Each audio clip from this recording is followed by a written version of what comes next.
मध्य प्रदेश के मुख्यमंत्री मोहन यादव के बयान के बाद मोहन यादव ने दावा किया कि मध्य प्रदेश में धर्मांतरण पर फांसी की सजा होगी। धर्मांतरण, दुराचरण, ये किसी घटना को हमारी सरकार बर्दाश्त नहीं करेगी। इसलिए ऐसे दुष्कर्मियों को या धर्मांतरण कराने वालों को फांसी की सजा दें। आप सभी को जय मसीह। मेरे प्रिय भाई परमेश्वर आपके परिवार को बहुत सारी आशीष दे। जहां कहीं आप आज उपस्थित हैं, परमेश्वर आपकी मदद, आपकी सहायता करे।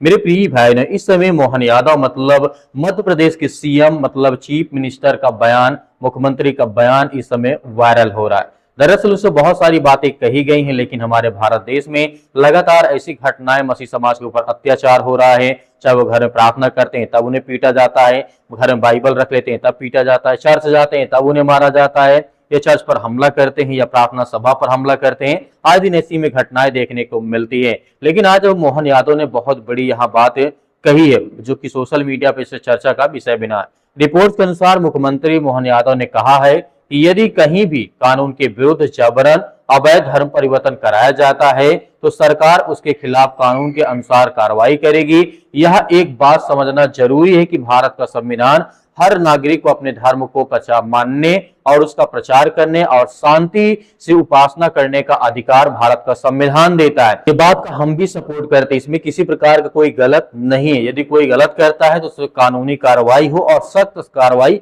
उसके ऊपर होनी चाहिए। मोहन यादव के बयान के बाद मोहन यादव ने दावा किया कि मध्य प्रदेश में धर्मांतरण पर फांसी की सजा होगी।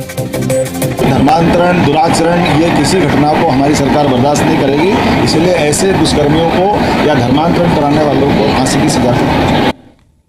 तो सीएम ने तो कह दिया, लेकिन क्या कानूनी तौर पर इस दावे को सच साबित कर पाएंगे? क्योंकि भारत में फांसी की सजा रेयरेस्ट ऑफ द रेयर है। भारत में फांसी की सजा का जो सिद्धांत है वो ये कहता है कि बेहद भयानक, बेहद क्रूर या असाधारण अपराधों में फांसी की सजा हो सकती है। अगर कोई अपराध समाज की सामूहिक अंतरात्मा को झकझोर देता है तो अपराधी को फांसी हो सकती है। उसी हालात में फांसी हो सकती है जब आजीवन कारावास निश्चित रूप से असंभव हो। तो कानूनी तौर पर धर्मांतरण को मोहन यादव इन मानकों पर कैसे सिद्ध करेंगे, ये मध्य प्रदेश की सरकार बेहतर जानती है। लेकिन मोहन यादव के दावे ने धर्मांतरण पर बहस को एक नई दिशा दी, उसे जगह। लेकिन जो आए दिन बजरंग दल, विश्व हिंदू परिषद, तरह तरह के संगठन के लोग, दल के लोग हमला करते हैं, मारते हैं, पीटते हैं, उनका क्या?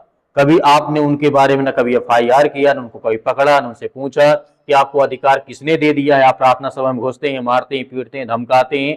जो प्रशासनिक कार्रवाई है कहीं न कहीं होना चाहिए। हम ये मांग करते हैं कि अगर किसी व्यक्ति या संस्था का कानून तोड़ने आरोप लगाया जाता है, जैसे मसीह समाज के लोग आए दिन आरोप लगाते हैं कि बजरंग दल के लोग हमारे संस्था पे घुसते हैं, हमला करते हैं, बच्चों को मारते हैं, बच्चियों को मारते हैं, बाइबल को चीर फाड़ डालते हैं, मतलब हर तरीके से आरोप लगता है, लेकिन किसी प्रकार का कोई भी कानूनी प्रक्रिया उनके ऊपर केस नहीं किया जाता है। किसी भी संगठन या भीड़ या उस व्यक्ति को कानून अपने हाथ में लेने का अधिकार नहीं है। लेकिन हम देख रहे हैं पिछले कई वर्षों से लगातार भारत देश में यही हो रहा है।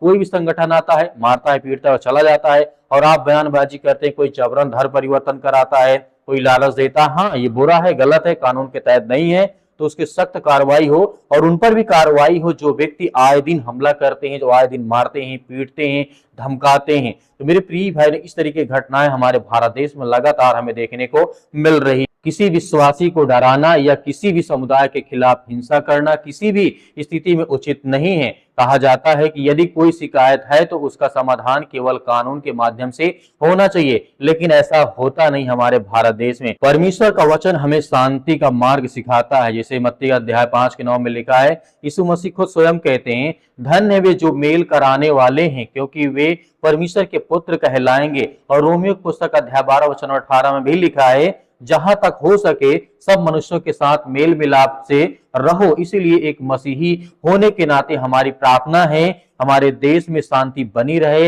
हर नागरिक के संवैधानिक अधिकार है, सुरक्षित रहे। यदि कहीं कोई आरोप लगता है या किसी प्रकार के मसीह समाज के ऊपर आरोप लगता है तो उसके लिए प्रशासन है, निष्पक्ष जांच हो, उसके ऊपर कार्रवाई हो। यदि मसीह समाज कोई गलत करता है तो आज यदि कोई बजरंग दल के लोग आते हैं, मारते हैं, पीटते हैं, उनके ऊपर किसी प्रकार का कोई कानूनी कार्रवाई नहीं हो सकती। तो मेरे प्रिय बहनों, आपकी क्या राय है? आपके मन में जो विचार आता है कमेंट बॉक्स में कमेंट करके जरूर बताइएगा। मिलते हैं नेक्स्ट वीडियो में, तब तक परमेश्वर आपके परिवार को बहुत सारी आशीष दे। यीशु मसीह के नाम से आमीन।